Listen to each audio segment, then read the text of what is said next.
हमारे साथ अजय बिश्नोई जी जुड़ रहे हैं। बहुत स्वागत है आपका अजय बिश्नोई जी। क्या कहेंगे इस सूची को देखकर? जी अजय जी। भारतीय जनता पार्टी हमेशा से कार्यकर्ताओं में विश्वास जताती आई है। जी आज इसी प्रकार से एक कार्यकर्ता अजय बिश्नोई में भी उन्होंने विश्वास जताया है, उसके लिए मैं पार्टी के नेताओं का बहुत बहुत आभारी हूँ। अब क्या रहेगा अजय जी? अभी हम देख रहे हैं राकेश सिंह को भी वहां से प्रत्याशी बनाया, पहला नया प्रयोग है, सांसद बतौर सांसद होते हुए भी उनको आवाज आपकी बहुत कम आ रही है। आवाज सुन पा रहे हैं आप? बहुत कम आवाज आ रही है आपकी। अजय जी, क्या किन मुद्दों को लेकर जाएंगे? आप तो लगातार सक्रियता बनाए रहे हैं, इस बीच में खूब मुद्दे यह है कि दिल्ली में केंद्र की सरकार मोदी जी ने जिस तरीके से योजनाओं का लाभ नीचे जनता तक पहुंचाया है, प्रदेश की सरकार शिवराज जी ने जिस तरीके से आम जन को लाभ पहुंचाया है, और जो सक्रियता अजय बिश्नोई ने अपने क्षेत्र में लगातार 5 साल बनाए रखी है, यही अपने आप में समुचित मुद्दे हैं चुनाव जीतने के लिए। बिल्कुल, आप बने रहिएगा। इस वक्त शरद द्विवेदी जी भी हमारे साथ जुड़े हैं, वहां न्यूज एट, वो भी आपसे कुछ सवाल करना चाह रहे हैं। शरद जी। अजय जी, बहुत बहुत बधाई आपको कि बिल्कुल सही बात है कि पार्टी ने एक वरिष्ठ कार्यकर्ता पर, जो पूर्व कैबिनेट मंत्री भी हैं, उन पर पूरा विश्वास जताया। और जितने लोग आपको जानते हैं वो जानते हैं कि अजय बिश्नोई सक्रियता से काम करने वाले व्यक्ति हैं और मुद्दों को भी वो हमेशा सामने रखते हैं।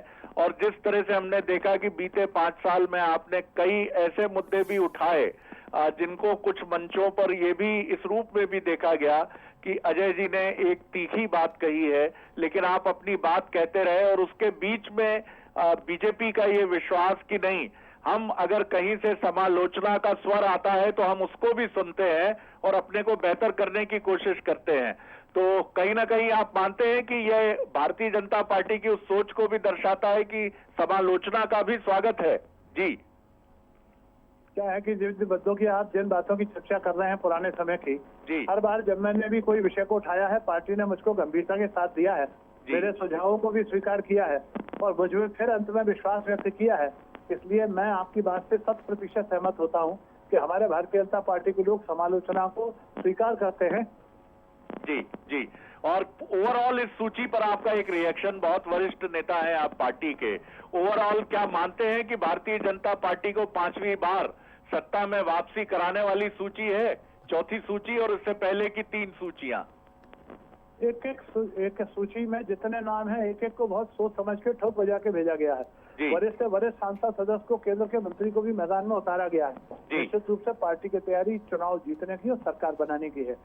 जी, बहुत शुभकामनाएं आपकी चुनावी संभावनाओं के लिए भी और बीजेपी के लिए भी, कांग्रेस के साथ साथ। बहुत धन्यवाद अजय जी। शरद जी आप बने रहिए। मैं आपसे भी समझना चाहूंगा, अजय बिश्नोई जी जिनसे आप बात कर रहे थे, या भूपेंद्र सिंह जी की बात करें, डॉक्टर नरोत्तम मिश्रा की बात करें, अरविंद भदौरिया, ये सब वो चेहरे हैं जो बड़े कद्दावर चेहरे हैं, गिरीश गौतम, राजेंद्र शुक्ल।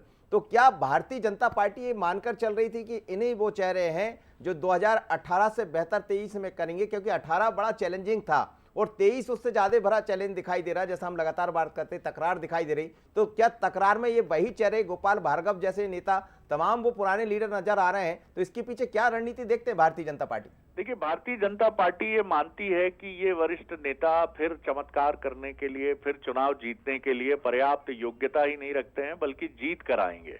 और निश्चित तौर पर जिस तरह की प्रणालियां आजकल चुनाव के पहले अपनाई जाती हैं, सर्वे किए जाते हैं, फीडबैक लिया जाता है, और बीजेपी के पास तो चूंकि कार्यकर्ताओं की फौज है, और हमने सबने देखा कि बड़ी संख्या में बाहर के विधायक भी मध्य प्रदेश आए और वो अलग अलग विधानसभा क्षेत्रों में गए जिनको आप कह सकते हैं कि न्यूट्रल एम्पायर थे वो, और उन्होंने वहां फीडबैक लिया। और यहाँ ये भी कह सकते हैं हम कि प्रदेश संगठन तक को बहुत अधिक सूचना नहीं मिली और वो जानकारी जहां पहुंचनी थी वो जानकारी वहां पहुंच गई।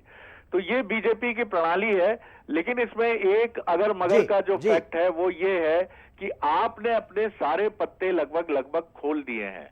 कांग्रेस को आपने एक बेहतर अवसर दे दिया है कि आप हमारे पत्ते पहले देख लो और उसके बाद अपने पत्ते सेट करो। बिल्कुल, आप ठीक कह रहे हैं सर जी। आप बने रहिए और देखना होगा कि कांग्रेस के आखिर वो कौन से पत्ते अपने खोलेगी, क्योंकि भारतीय जनता पार्टी ने तो साफ कर दिया